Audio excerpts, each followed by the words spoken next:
me, what are kind of some of the big mistakes that guys make that you see in texting? Sure. So that's a question that I could just speak on for like an hour, but I'll try to make it short and concise. So I would say probably the biggest mistake that guys are making is being overly gamey. So to Okay. kind of explain this, right? Think of texting like a spectrum, right? And one end of the spectrum, you have the guy that's super boring, like, hey, what's up? Hey, how's your day? Hey, good morning, good afternoon. And most guys who know game or in the community know that that's bad. So most of them are not doing that. Some are, but most are not. What happens quite often is guys go to the other end of the spectrum. So they go to the other extreme. So from being overly boring, they go to being overly witty. The problem with that is when you become what I call overly gamey, the girl can't relate to you and she just thinks you're like a weirdo.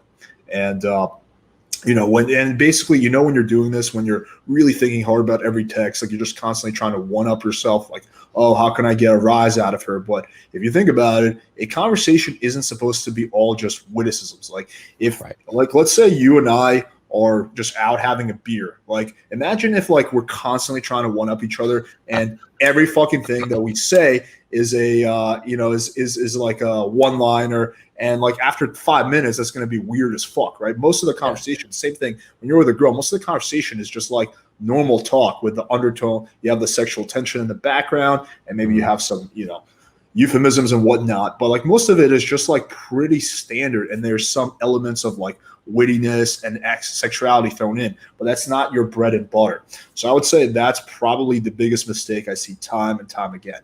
I think that, RSD is definitely a big part of that, because they propagate fanciness, but other communities as well. So I would say that's one of the biggest issues. Another big issue I see is poor closing, right? So let's say, let's take a relevant example. Let's say I'm trying to get you to come on my podcast. Now imagine we've never talked before. I get your number from a mutual friend, and my first message to you is, "Hey, John, do you want to come on my podcast Sunday at 9 p.m.?" Right. Now, you might be interested in doing something with me. You might be interested in doing collaboration, but you're busy on Sunday at 9 p.m. So now you have to say no to me. So we begin the negative compliance cycle, right? And usually people, especially women, they don't like to say no. So what happens is they go like this. Maybe if she cancels and I can do this, I'll just get back to him. And because she has a million guys blowing her up, she forgets to get back to you. And now you enter this weird cycle because she feels bad because she doesn't know you. What if you get butthurt? What if you get angry? Girls typically want to avoid, confrontation, all that. So she's like, oh, shit, now it's weird because I forgot to text him back. What if he gets angry? And then you enter this like negative cycle, which could have easily be avoided if you close optimally. So the advice I always give on that is first go for the soft close. Like, hey, John, we should do a podcast sometime soon. It's much easier for you to agree to that than to say we should do a podcast at 9 p.m. Then you say, yeah, sure, man, sounds good. All right, cool. What's your schedule like?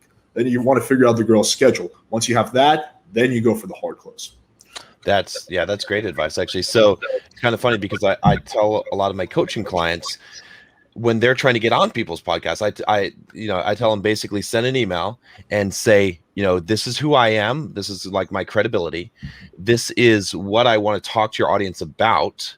And then basically say, I'll figure everything out. Just let me know, just a simple yes or no. And that's it. And that's the first email I want. I don't want them to say click here to schedule it or anything like that. Just say yes if that sounds like something you'd be interested in.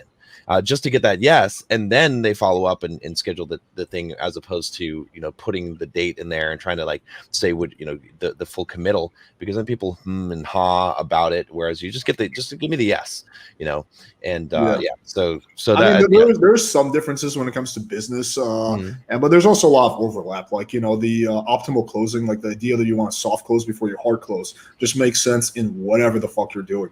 Yeah.